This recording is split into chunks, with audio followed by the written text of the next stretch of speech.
last movie, and we're going out all singing and dancing with Child 44. Now, Child 44 is directed by Daniel Espinosa, produced by Ridley Scott. It stars Tom Hardy as Leo Demidrov, who is a secret policeman in Soviet Russia. Whilst investigating a series of child murders, his wife is accused of treason and exiled to Moscow. Now Leo has to try and solve the murders of all these children being murdered without his powers as a secret policeman, with the help of Gary Oldman. Of course, it's coming up with great opposition as the Soviet Union and the Soviet government refuse to acknowledge that these kind of nasty crimes happen. And incidentally, this movie has been banned in Russia due to historical and ideological inaccuracies, but whatever, which feels like an odd tenuous link to reality, doesn't it? Anyway, this movie has a very heavyweight cast behind it with Tom Hardy and Gary Oldman and everybody else who pulls fantastic performances from start to finish. And of course, it's more proof, if ever it were needed, that Tom Hardy is probably one of the best actors of his generation, as he really goes all out with this character. He spins his accent about like a baton, really giving it 110% in every single scene that he's in. Tom Hardy is a very metamorphic performer, as he's played so many different roles over his time, and each one is distinct and different from each one and the other. Now, this movie, however, is a very dry movie, very bleak, very cold and very grey, which is apt for its Soviet setting, which means naturally that it's not going to be happiness, rainbows, singing and dancing in the street, because that simply wasn't the case in Soviet Russia.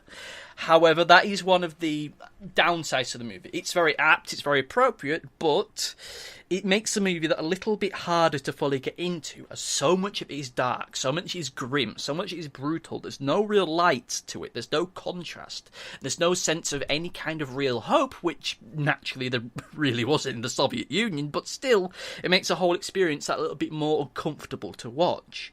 What's more, there are many plot threads going along through this movie to do with the murder mystery investigation, to what's the relationship between Tom Hardy's character and his wife, and whilst all these plot threads are acted very well and to a certain degree written very well, there is a feeling that you could quite easily cut some of them out, as in harsh reality they don't add a great deal to the overarching story arc, which is the investigation on these child murders.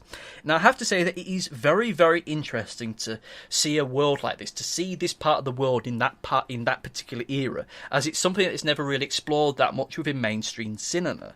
And once again, it's a movie in which this horrible crime is happening, but the state isn't willing to acknowledge it, which is itself an interesting parallel to what's going on today, in which Russia doesn't want this movie to be released in its cinemas, even though recently I've said that they are willing to set it out give it a video release. It is a movie which does feel its length, which is once again due to the bleakness of it, but also the fact that there's so many plot threads going on in it. The movie itself is about 137 minutes, when you could quite easily cut a good 15 minutes out of it here and there.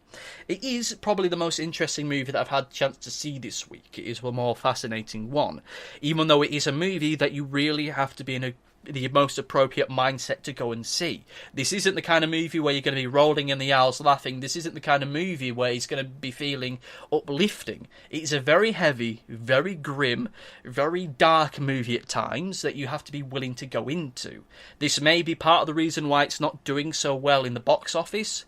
That or Ridley Scott is just cursed, seeing as most of his movies that he's made recently have flopped horribly, but at the heart of it, there is an interesting story. It is flawed, very, very flawed.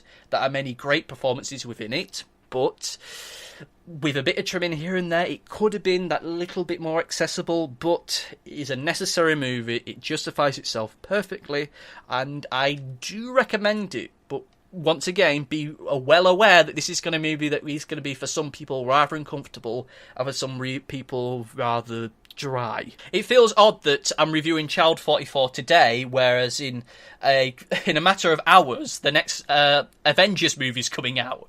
And that last week I was reviewing Paul Blart Mall Cop, and how we've gone from wacky, silly, fat man falling over to grim, dark Soviet Russia, and then in a couple of days' time to superheroes thumping each other.